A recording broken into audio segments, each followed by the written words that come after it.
Hi అండి, welcome to my channel. ఈరోజు మనము పొట్టు మినపప్పుతో గారెలు ఎలా వేసుకోవాలో చూసేద్దామండి. ఈ పొట్టు మినపప్పుతో గారెలు వేసుకుంటే హెల్తీ. ఇప్పుడు ఇక్కడ నేను ఒక 1/2 కిలో పప్పు తీసుకున్నాను. ఇప్పుడు వాటర్ యాడ్ చేసి దీన్ని ఒక 6 అవర్స్ లేదా ఓవర్ నైట్ నానబెట్టేసుకొని పక్కన పెట్టుకోవాలి. మనం ఇప్పుడు ఎంత కలిపినా కూడా ఈ పొట్టు అనేది ఊడరాదండి. ఇది బాగా నానాలి. ఒక 6 అవర్స్ నుండి ఒక నైట్ మొత్తం నానినా కూడా పర్వాలేదు. ఈ విధంగా ఒకసారి మొత్తం కూడా కలిపేసుకొని మంచి వాటర్ని యాడ్ చేసి వీటిని ఒక 6 అవర్స్ లేదా మీకు టైం ఉన్నట్టయితే ఓవర్ నైట్ పక్కన పెట్టేసుకుందాము. చాలా హెల్తీగా ఉంటుంది. మనకి మామూలు మినపప్పు కంటే కూడా ఇలా పొట్టు మినపప్పుతో గారెలు వేసుకుంటే హెల్తీ అండి. ఇది కొంచెం కాస్ట్ కూడా ఎక్కువే నార్మల్ మినపప్పు కంటే, అయినా కూడా హెల్తీ కూడా. మనకి ఫైబర్ కంటెంట్ అంతా కూడా ఎక్కువగా దొరుకుతుంది దీంట్లో.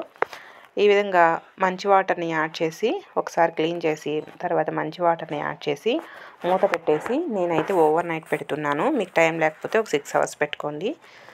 మార్నింగ్ చూసారు కదా, ఈ విధంగా చక్కగా నానిపోయి ఉన్నాయి. ఇప్పుడు ఈ విధంగా బాగా పిసికేసుకొని ఒక 4-5 సార్లు కడిగినట్లయితే పైన ఉన్నాయి పొట్టు మొత్తం కూడా ఊడొచ్చేస్తుంది మనకి.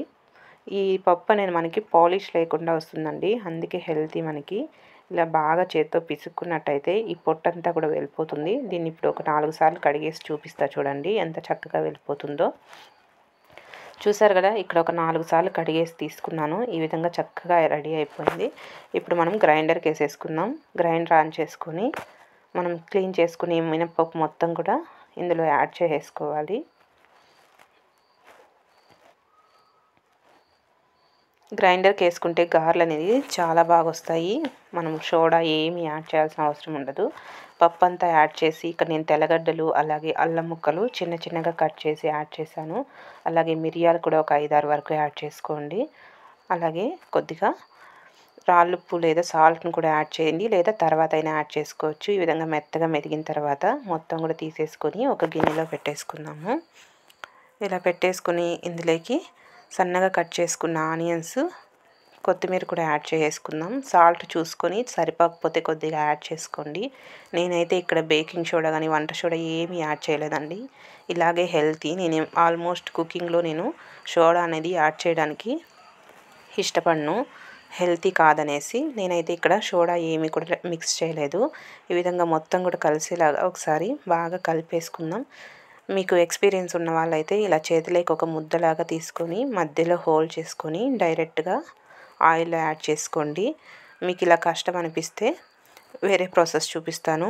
డీప్ ఫ్రైకి సరిపడా ఆయిల్ యాడ్ చేసుకొని ఆయిల్ హీట్ ఎక్కిన తర్వాత మనం ప్రిపేర్ చేసుకున్న పిండిని ఒక ముద్దలాగా చేతిలోకి తీసుకొని టీ వడకట్టే స్ట్రైనర్ ఉంటుంది కదా, దీన్ని ఇలా బోల్డించుకొని మనం తీసుకున్న ఈ పిండిని ఇలా పెట్టుకొని హోల్డ్ చేసేసుకొని ఆయిల్లో యాడ్ చేసేసుకోవడమే అండి. ఇలా వేసుకోవడం వల్ల చేతి మీద పడకుండా చాలా సింపుల్గా అయిపోతుంది. గారెలు కూడా చాలా రౌండ్గా వస్తాయి. లేదు మీకు ఎక్స్పీరియన్స్ ఉంది డైరెక్ట్గా వేస్తామంటే చేత్తో అలాగే డైరెక్ట్గా కూడా వేసేసుకోవచ్చు. ఇలా సోడా ఏమీ లేకుండా ఇలా గారెలు ప్రిపేర్ చేసుకుంటే చాలా హెల్తీ.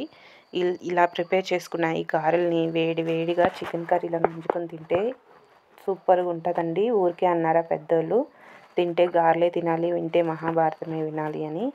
నాకు తర్వాత అనిపించింది, ఒకసారి చికెన్ కర్రీలో టేస్ట్ చేసిన తర్వాత ఒకసారి మీరు తిని చూడండి గారెల్ని చికెన్ కర్రీలో. అస్సలు ఆ టేస్ట్ మర్చిపోలేరు, అంత బాగుంటాయి. నాకైతే ఇష్టం అండి అలా తినడం. ఈ విధంగా ప్యాన్లో ఎన్ని సరిపోతాయో చూసుకొని గారెలు ఒక్కొక్కటిగా ఇలా యాడ్ చేసుకోవాలి. ఇలా ఎన్ని సరిపోతే అన్నిటినీ యాడ్ చేసేసి 2 సైడ్స్ తిప్పుకుంటూ చక్కగా ఫ్రై చేసేసుకుందాము. ఇలా 2 సైడ్స్ తిప్పుకుంటూ చక్కగా ఫ్రై చేసేసుకుంటే మనకి ఎంతో టేస్టీగా గారెలు అనేది రెడీ అయిపోతాయండి. వంట రాని వాళ్ళైనా కూడా ఈజీగా చేసేసుకోవచ్చు. ఈ విధంగా బాగా ఫ్రై అయిన తర్వాత వీటన్నిటిని తీసేసి సపరేట్ గిన్నెలో పెట్టేసుకుందాం. ఇదే ప్రాసెస్లో రిమైనింగ్ పిండిని కూడా గారెలు వేసేసుకొని వేడిగా సర్వ్ చేసేసుకోవడమే అండి. చాలా బాగుంటుంది. టేస్ట్ అయితే మీరు కూడా తప్పకుండా ట్రై చేయండి. ఇక్కడ చూసారు కదా, మొత్తం కూడా గారెలు నేను ఇలా ప్రిపేర్ చేసేసాను. మీరు కూడా ట్రై చేసి నా వీడియో కనుక నచ్చితే నా ఛానల్ని తప్పకుండా సబ్స్క్రైబ్ చేసుకోవడం మాత్రం మర్చిపోవద్దు. అలాగే లైక్ చేయండి, షేర్ చేయండి, కామెంట్ చేయండి, పక్కనున్న బెల్ ఐకాన్ని క్లిక్ చేసుకోండి. Okay friends, bye.